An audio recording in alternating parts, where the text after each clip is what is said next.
Who are we going to see first in the MCU? Silver Surfer or the Fantastic Four? We have a great key on the drop list today, so find out. What is it? Welcome back, Gainers, to another incredible, exciting, fantastic episode of ComicGains! If you're new to the show, I'm Adam. I'm Zach, and this is Princess Heroic Highness, looking very lovely day. Just like usual, doing that princess wave. You do too, bow down respect. And of course, we got our special lapdog, Coco, saying hi. She's a lapdog. Official comic Coco is in the house. She's looking scruffy.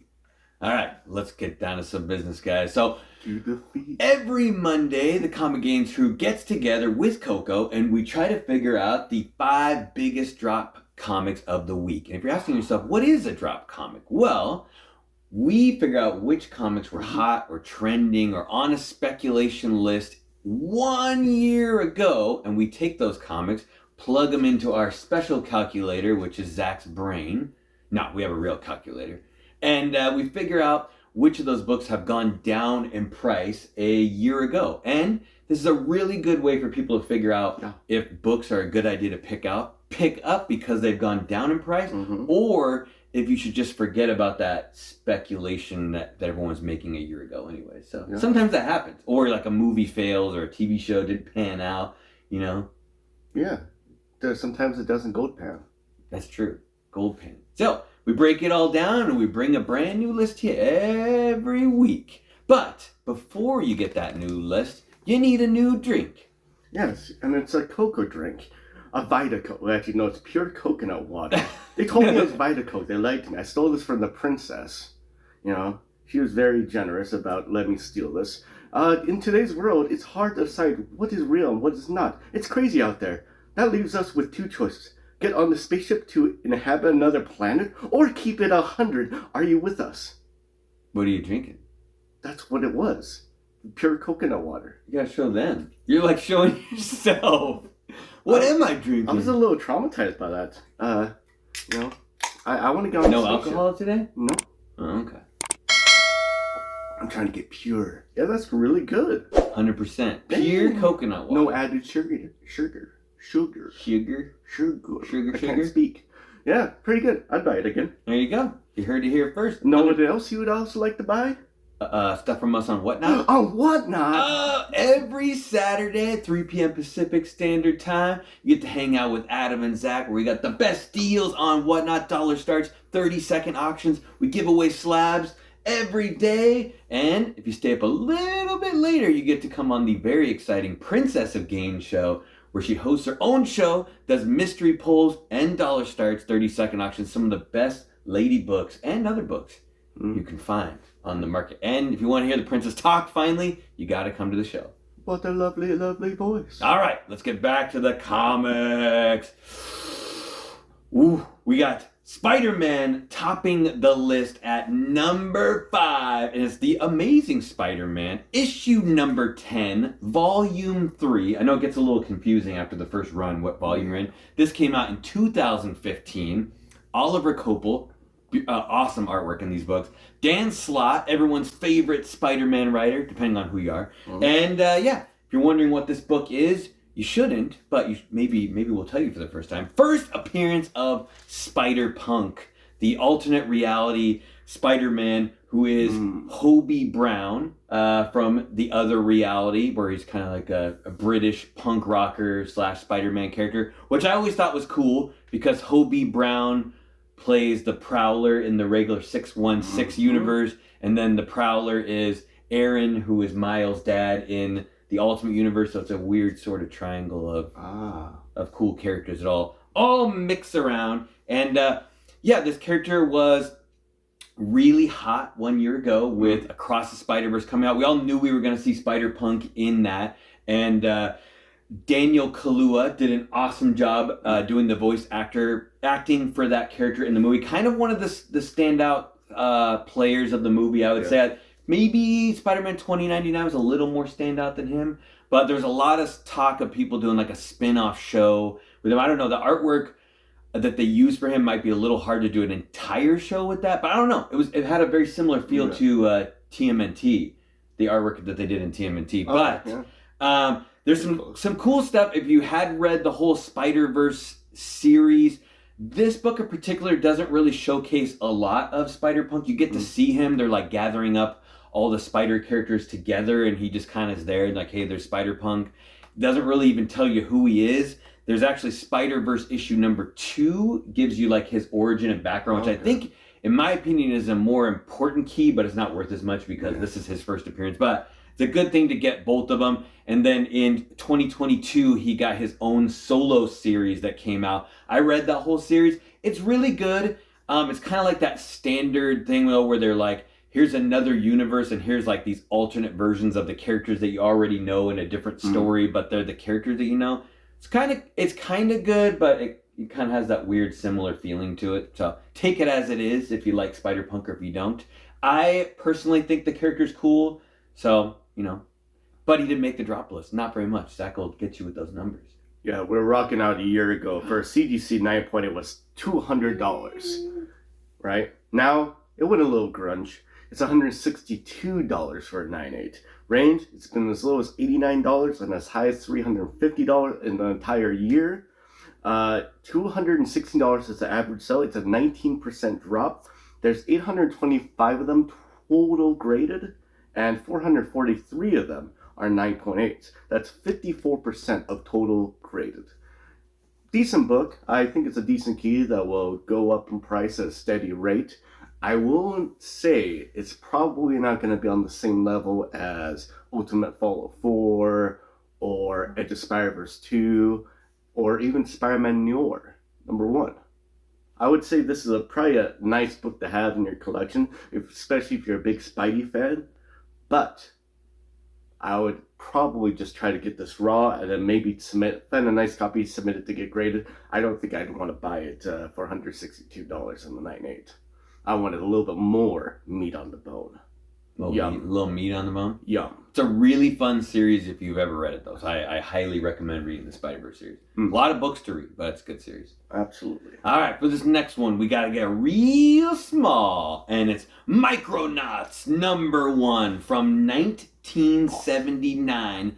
Dave Cockrum, Bill Manilow. And this is a really cool story, and if you're wondering what the deal is with the first issue, it is the first team appearance of the Micronauts. So there's a whole group of guys led by Arturis Rand, and there's a lot of first appearances in this book, and basically Arturis is the leader of the Micronauts, and he kind of like goes off on this mission, and then like comes back with his smaller crew, and he finds out that the villain, Baron Karza, has taken over his city of the Micronaut universe, and he has to put his friends together and basically battle them, and they have a bunch of cool stories to go along. I personally haven't read very much of the Micronauts, but they have a lot of series they go around. There's a second series after this one, and most of them are written by Bill Manilow, and later on there's other spin-offs. I think IDW and some other groups have done some minor stuff to go along with it, but the major reason they had this series was Hasbro created a toy line to go along with it in 1979, and the toy line was canceled in 1980. So 1 year later, it's basically this book came out to sell toys. It wasn't like the story was supposed to be like the front runner. It was like, hey, kids, if you like this story, there's some toys that go along with it. Kind of standard for a lot of things, back in the 80s time frame. And it kept going for a ways. But there's a lot of cool things also in this book. They kind of do a preview of the Enigma Force, which later on becomes Captain Universe. Which ends up being kind of a major player in the rest of the Marvel Universe. And there's a lot of major Marvel characters who visit the Micronauts verse area throughout the storyline. So it's really cool. But in recent times, Paramount and Hasbro announced in 2015 they were planning on making a movie.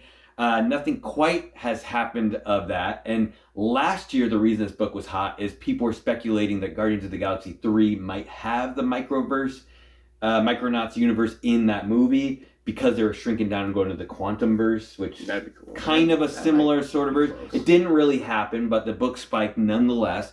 And last year as well, Marvel reacquired the rights to reprint the old Micronauts comics, which happened. That came out where they were able to reprint them. So that's kind of cool. But there is some talk that Chris Pratt may star in a Micronauts movie coming up. So pretty cool.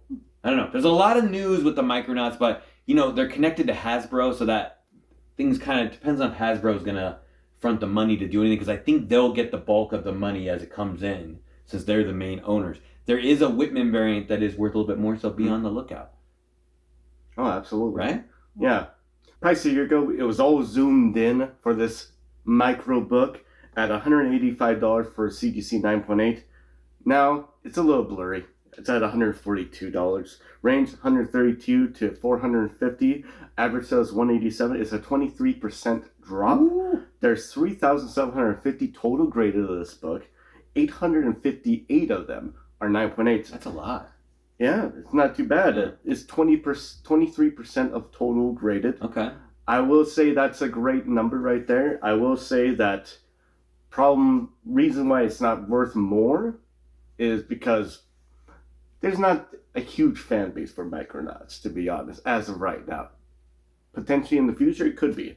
This is a book that you want to consider. I would even want to consider it even more for the Whitman variant, because that's really what happened before they did direct edition. It was Whitman that you buy in the packs, and then they did direct edition pretty much right after. Yeah. Yeah, so I would consider getting the Whitman variant. And they used to do the Whitmans with the barcodes, but people got confused at the shop, so they were like, you need to make it different. So yeah, they did like a little star thing in the top left. It was weird, I believe, if I remember correctly. Yeah, I'd consider getting that in a 9.8. And, once Whitman starts popping off, and I think it will be the new Mark Jeweler insert variant. You might make some nice little amount of money. Consider it. Just a little bit. All right, guys. Number 3 on the list. I think it's a personal favorite of these two sitting to my right.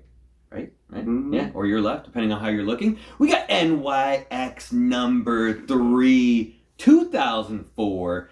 Might I say the entire series of this whole run all have beautiful covers. Even issue 1 is a beautiful cover as well. Yeah. Josh Middleton and Joe Quesada doing this awesome work on this book. It is a mature type story, if you're wondering. And I believe X-23 is not even the main character of the story. She's kind of like a side character. Yeah, more or less. She only shows up in issue 3, so the story's going along without her. Yeah. Pretty strong. So, but like I just said, this is the first appearance of X-23. Laura Kinney, who is created in a lab to be basically have similar powers to Wolverine. So it's not quite like a clone like they did in the movie, but they give her powers so that she's similar to Wolverine. So pretty cool. As you all know, she made her, as you may not know, she actually made her debut in X-Men Evolution, the cartoon show, in 2003. It was really good. Yeah, which I think is a favorite of Zach's. And she was in that awesome movie Logan in 2007, played by Daphne Keane, who did a really good job. I really liked the movie. I was never a huge fan of X-23 going into that. Not that I have any dislike for the character, but for me it was fun to see. I know Zach wanted a little bit older X-23, a little more sexy, I guess you would say, and they had pretty much a very young girl playing in the role, so didn't matter to me, but I know Zach wanted an older girl to be in there. But the reason this book got hot again last year, and it's been on the decline because it was very, very expensive for a long time, there is thoughts that Daphne Keane could be in Deadpool 3. Oh. There's rumors, and that came out last year that she was possibly going to reprise the role. It's really hard to say how that whole movie is going to play out. I know there's so many speculations on characters from the Fox universe being in Deadpool 3. And is it going to be Deadpool kills the Fox universe? Is that what the movie's going to be? That's so he's going to go through and just kill everybody. So is she going to have a major role? Is she just going to be like show up for a second and Deadpool kills her? Hopefully not. That would be kind of dark, but you never know. The real Deadpool kills the Marvel universes are pretty dark.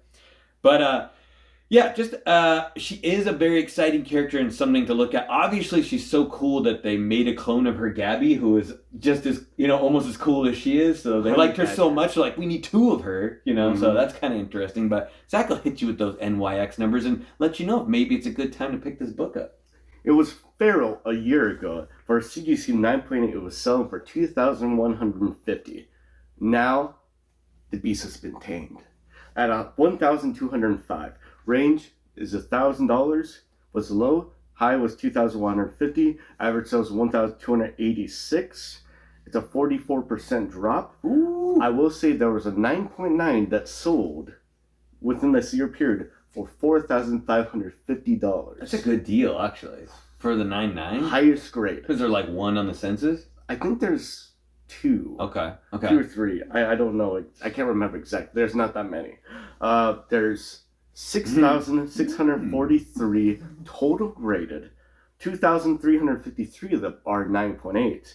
That's 35% of total graded. It's a little high, so it's not the hardest book or the easiest book to get at a 9.8, but this book has such a demand for it that I'm not really surprised that it's demanding over $1,000 for a 9.8. And it has demanded even higher than that during a certain period of time when we should have all sold our books and then bought them back for half the price. That's true. Well.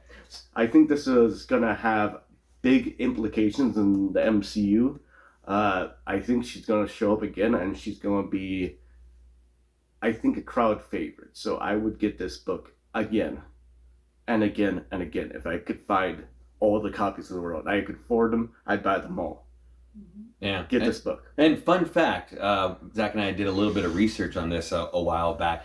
Because of the nature of the story, and it kind of has to do with like prostitution and ladies of the night, and it came out in 2004, there shouldn't be any newsstand versions of this book because of the adult nature. They didn't want it to be on the newsstand so that kids could buy it. So it was only, that I've ever seen, only a direct edition, which that time period, there should be some newsstands of that. If you got them, you might be the only one, but... Yeah, and also look at issue number 4. Issue number 4 has an amazing cover.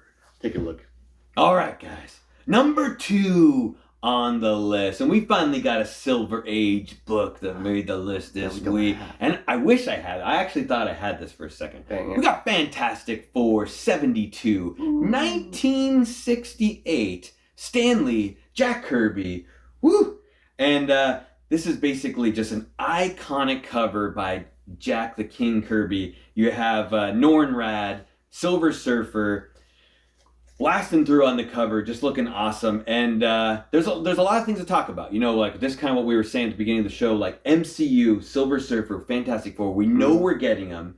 I'm assuming after Kang, Galactus is going to be the next big bad. That's kind of, you know, there's a, you know, little, this may be somebody else, but I'm pretty sure it's going to be Galactus. So what do you think is going to happen first? They're definitely doing that outer space stuff. So do you think we're going to see Silver Surfer first and someone's going to run into him out into space and they'll be like, hey, I'm working for this Galactus guy. He's been eating planets. And then later on, we'll see the Fantastic Four? Or do you think we're going to get the Fantastic Four first and then later on, we're going to run into Silver Surfer? Kind of like the way the comics were. I think we're going to get like just a bunch of characters all at once. I think Doom, Silver Surfer, Galactus, and a few others. All in the same movie? Probably it's going to be working around it. It's going to have to be very subtle, because if you bring in Fantastic Four, I think you got to bring in Doom. Well, who do you think's going to be first, though? Fantastic Four or Silver Surfer? Probably Fantastic Four. Okay. They have to warm things up a little bit, but they might not have Doom be like a traditional villain at the beginning, because they've kind of screwed up like twice with them having Doom right in the beginning. The first movie technically wasn't that bad, but I think Doom needs to sneak in a little easier. We're talking about Silver Surfer. Anyways, I'm just saying. You're getting off track. I'm just saying. But there is some talk that if they do Fantastic Four, they might actually just do Sue Storm first on her own, because she's a little bit stronger of a character than Mr. Fantastic. Depends on who you talk to. She's a little bit easier to have her lead the show and then have the other characters like surrounding her around it. So we'll see how that goes. I think it would be fun if they do Silver Surfer on his own out in outer space first. Since we had, you know, kind of the finishing up the Guardians of the Galaxy and some other things, which they could come back as the new team. But there's a lot of good outer space stuff going on. Anyway, couple things, question for you guys to leave down below. What is your favorite Silver Surfer cover of all time? Because 72 is up there on the list for me. But there's also Tales to Astonish 93. I think I might like that one the best, which actually it's a Severin cover. Fantastic Four 50. Do you like that brown one, Zach? Yeah, it's not bad. 49. He's kind of little on the cover there as well. Fantastic Four 49. There's Silver Surfer number 1. Silver Surfer number 4. Or maybe you like that foil one from the later 90s stuff. Might be on Princess's list, the foil cover. Anyway, let us know down below in the comments. Mm-hmm. And Zach, what's the numbers? Is it time to get the Silver Age key? So I found some accurate numbers in the 8.5 range, or actually prices a year ago for 8.5 was $528. Now it's $280. Range is $280 to $675. Average sale is $412. It's a 47% drop. I did find one 9.8 sale for $9,700, which is not bad for this book, I would think. 9.8? For a 9.8, wow. Yeah. There's 2,244 total graded. Only 5 of them are 9.8. It's less than 1% of total graded.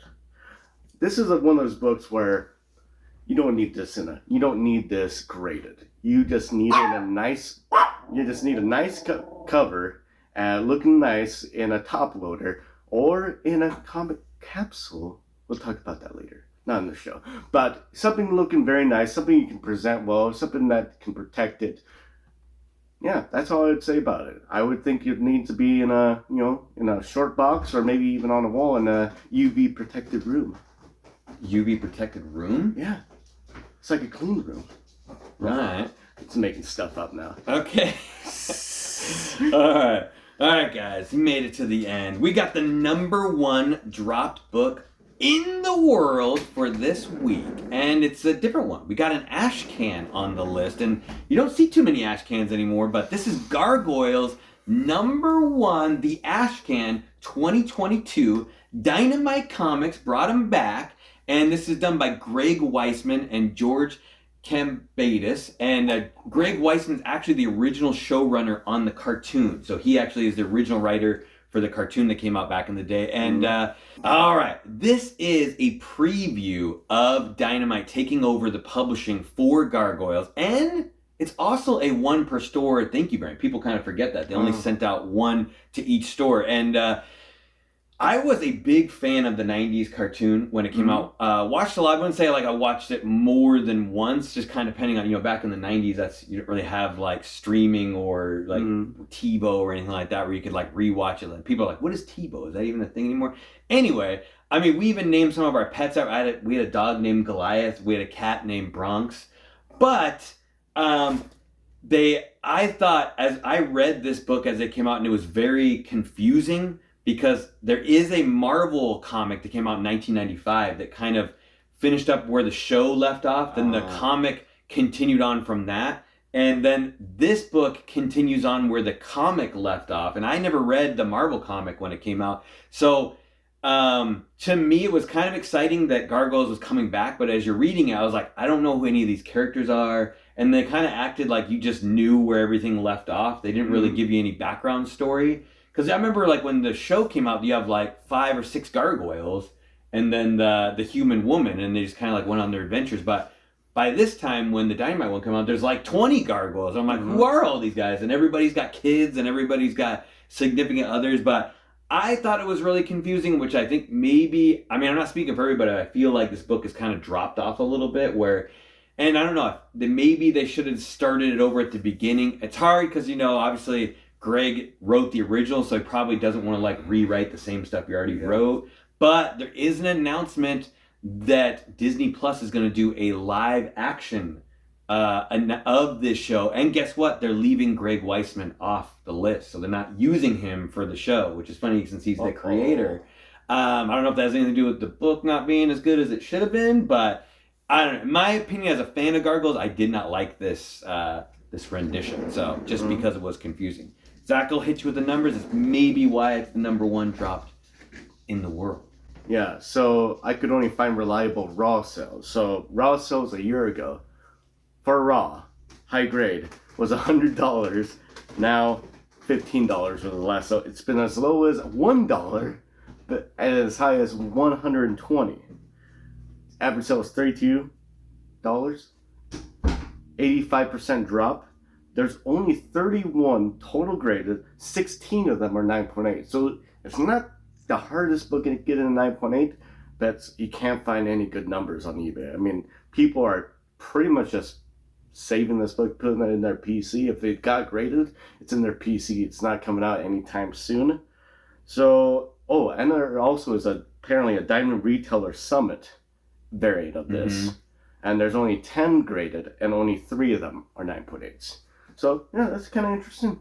I mean, this is one of those books where, I mean, I can't say what it could go for in the future. I know it's pretty dang rare. I know there is a fan base for Gargoyles, but I don't know. If you can get for like $10, buy it for $10, but I bet you won't be able to find it very often for that price. Just add it in your collection, see what happens, and Yeah, I feel like if you're a comic book fan and a Gargoyle fan, you're better off getting the Marvel issue number 1. Mm-hmm. I think it's gonna offer a lot more gains. It's just, I don't know. Maybe Greg Weisman, I know, is a fantastic showrunner. I don't know if he's a good comic book writer, and that doesn't necessarily translate the best. That's my opinion. Reading it, didn't care for the book at all when I was reading it. So, and I got to like issue 4, and I gave up.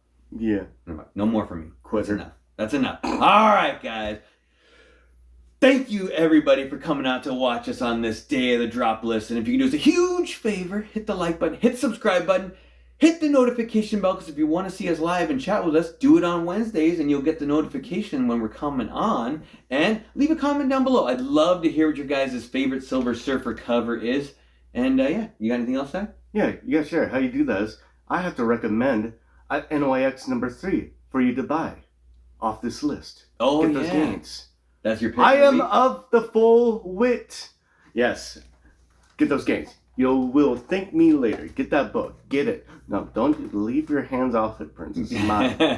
All right, guys. Until we see you next time, stay safe and remember. Get those gains. Get Go read the book. See, weirdo.